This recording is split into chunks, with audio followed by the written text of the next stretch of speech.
श्रीलंका में, बाद में बांग्लादेश में, बाद में नेपाल में, हमारे पड़ोसी देशों में भी हमने इसका अनुभव किया। अब कभी कभी हो जाता है, प्रशासन जनता के पास नहीं रहता, संवेदनशील नहीं रहता, लोकाभिमुख नहीं रहता, उनकी जनता की अवस्थाओं को ध्यान में रखकर नीतियां नहीं बनती तो असंतोष रहता है। परंतु उस असंतोष को इस प्रकार व्यक्त होना, ये किसी के लाभ की बात नहीं है। अभी अभी प्रमुख अतिथि महोदय ने कहा, 25 नवंबर के भाषण की याद की, उसमें इस प्रकार के जो आंदोलन है जिसमें इतनी सारी हिंसा और विनाश होता है, डॉक्टर अंबेडकर साहब ने उसको ग्रामर ऑफ अनार्की कहा है। प्रजातांत्रिक मार्गों से भी परिवर्तन आता है, ऐसे हिंसक मार्गों से परिवर्तन नहीं आता है। एक उथल पुथल हो जाती है लेकिन स्थिति यथावत रहती है। पूरे दुनिया का अभी तक का इतिहास देख लीजिए, जब से ये उथल पुथल वाली तथाकथित रिवॉल्यूशंस, क्रांतियां आई, किसी क्रांति ने अपने उद्दिष्ट को प्राप्त नहीं किया। राजा के खिलाफ फ्रांस की राज्य क्रांति हुई, उसका परिणाम क्या हुआ? नेपोलियन बादशाह बन गया, वही राजतंत्र कायम रहा। इतनी सारी तथाकथित साम्यवादी क्रांतियां हुई, सब साम्यवादी देश आज पूंजीवादी तंत्र पर चल रहे हैं, जिसके खिलाफ क्रांति हुई।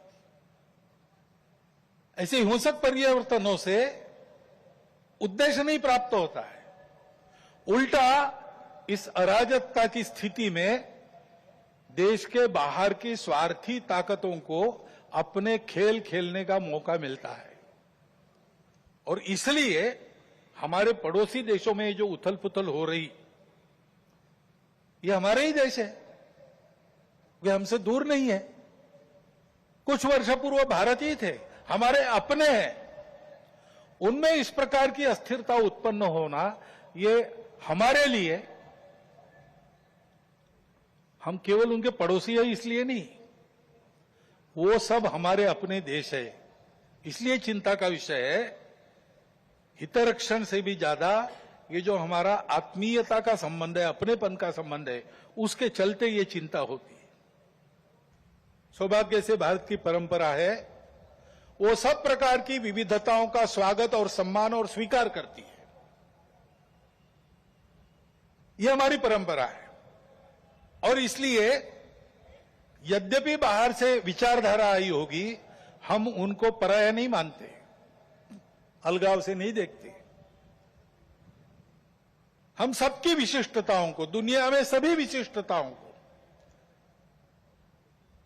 मानते हैं, उनको स्वीकार करते हैं, उनको भी हमारी अपनी विशिष्टता है उसके दर्जे का ही मानते हैं, सम्मान देते हैं। वो विशिष्टताएं भेद का कारण नहीं बनती, इसको हम देखना चाहिए। आज अपने देश में इन विविधताओं को भेदों में उभारने की कोशिश चल रही है। ये विविधताएं भेद का कारण नहीं बननी चाहिए। अपनी सब विशिष्टताएं अपने अपनी जगह ठीक भी है, परंतु ये सब होने के बाद भी हम एक बड़े समाज के अंग है। समाज, देश, संस्कृति और राष्ट्र के नाते हम एक ही है, हम अलग नहीं है, हम विविध भी नहीं है। विविधताएं तो भाषा, पंथ, संप्रदाय, खान पान, रीति रिवाज, रहने की जगह इसकी है।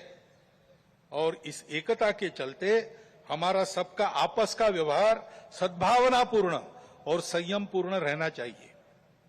सबकी अपनी अपनी विशिष्टताएं हैं, उनकी श्रद्धाएं हैं, महापुरुष है, पूजा के स्थान है। मन वचन कर्म से आपस में इनकी अवमानना नहीं होनी चाहिए, इसकी चिंता सबने करनी चाहिए, किसी एक ने करने का यह काम नहीं है। उसके प्रबोधन की भी आवश्यकता है।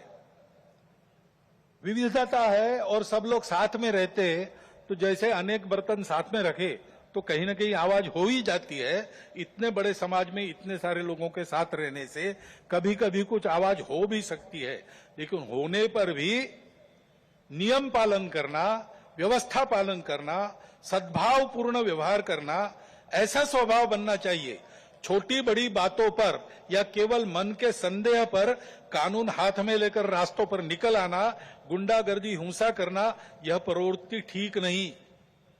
मन में प्रतिक्रिया रखकर अथवा किसी समुदाय विशेष को उकसाने के लिए अपना शक्ति प्रदर्शन करना, ऐसी घटनाओं को योजनापूर्वक कराया जाता है।